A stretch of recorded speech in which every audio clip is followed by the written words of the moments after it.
waiting for the scale to tell you that you're doing good is like waiting for your toxic boyfriend to tell you that you look good.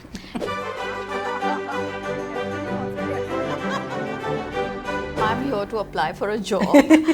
The one that you put out saying that you're looking for a food taster. I think I'll make for a good one. I think, no. I think you'll be the last person I'll take to taste. Why? Because it's fully sugar. Oh, that's fine. Sugar is good. In my office, we mark every special occasion, including the launch of my latest book with Thank those you. cupcakes. The little bit of you is what makes your food special. So you have to embrace your occupational hazard. Yes. So that all of us can continue celebrating and marking our special occasions with the stuff you make. Thank you. Yeah. I've always had such a, challenging relationship with my weight and my body.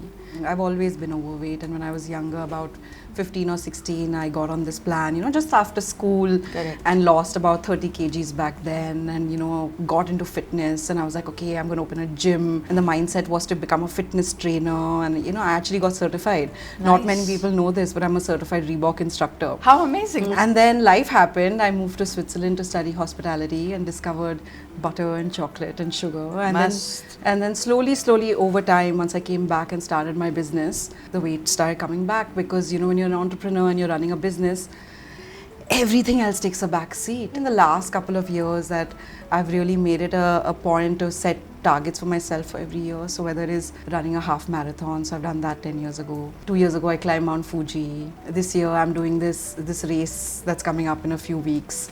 As active as I am, my relationship with food in the bargain with all of this has just taken such a big hit. It's like, that's why you asked me when I met her, I said, I'm so afraid of you.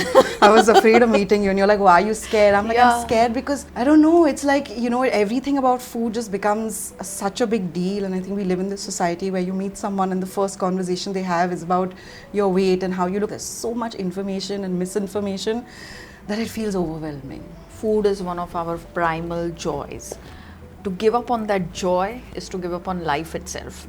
And as long as you keep your appetite for good food alive, I think you can keep your appetite for growth and no, absolutely, and for profitability. As far as our body goes, each one of us is optimally healthy at a different size and shape. The latest Lancet study says that people cannot be making judgments about themselves based on their weight and based on their BMI, but we really need to take into consideration many other factors like whether or not we exercise, what is our waist to hip ratio, how well we sleep, what is our relationship with food. And I've tried to cover all of that in my book, The Common Sense Diet, because I think the one thing where we've lost our common sense is with eating. I know, but it's this relationship with the scale where the movement is so slow, and it's so frustrating because you're like, I'm trying everything, I'm doing the hard work, I'm doing everything, and then I'm feeling good. And I'm feeling good. Why isn't my scale endorsing it? Yeah, because I just think like waiting for the scale to tell you that you're doing good is like waiting for your toxic boyfriend to tell you that you look good. You can't give away the reins of validation to anyone outside of you, surely not the weighing scale. I've been working in this field since 1999. I do not own a weighing scale. We never weigh any of our clients. We need to measure ourselves on many more aspects than just the scale.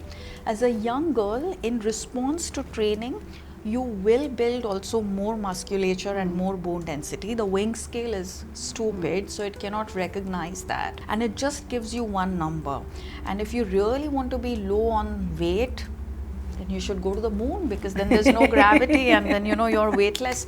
I'm not scared of you anymore. Okay, good. This last year I thought I'm going to change my approach to it and not like just try to make better choices. But then there's so many different things in terms of like how much protein you should have, and because now I'm training hard, it's like X number of protein and then this much fiber and this much. So is there like a framework that one can follow where you know that, or is it very different from person to person?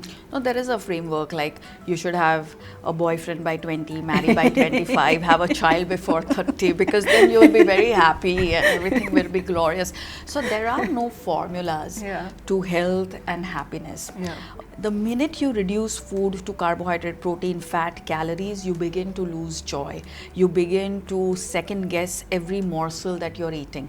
And your default becomes make everything less tasty than what it is. Even when you're drinking milk, having the whole fat milk versus low fat milk. When you're eating an egg, having the whole egg versus just the egg white, because then you don't crave for anything or any sugar later in the night. Then you're not constantly going hangry because you're like, I want food, I'm not satiated. And then you can actually eat and taste your food out of a decision and not out of desperation. You know? So even like, is sugar a monster? It's only a monster if you ate it out of desperation. Yeah. If you ate it out of a decision to celebrate something, then it's a wonderful thing to have. What do you think of healthy desserts? I would never eat them, you know, because the regular food is healthy. And I think a dessert in the right, you know, when it is in the right frequency, is already healthy. There is a reason why someone made this recipe of so much butter, so much sugar, so much flour, and so much baking at this temperature, because that's the one that can leave behind a legacy. You know, these millet desserts that they're making right now, I don't think they will see the face of 2030 or, you know, 2032, because you already have millet porridges, you already have a millet laddu, so you much rather have something that is time tested. I mean, I don't touch almond flour cakes, I don't touch millet cakes, I don't, you know, I want the pure stuff, full fat, full sugar, full maida, if I'm having. Definitely not scared of you anymore. Macaroon, chocolate cake, hot gulab jamun, kaju katli, fruit salad. If it's a snack, then fruit salad.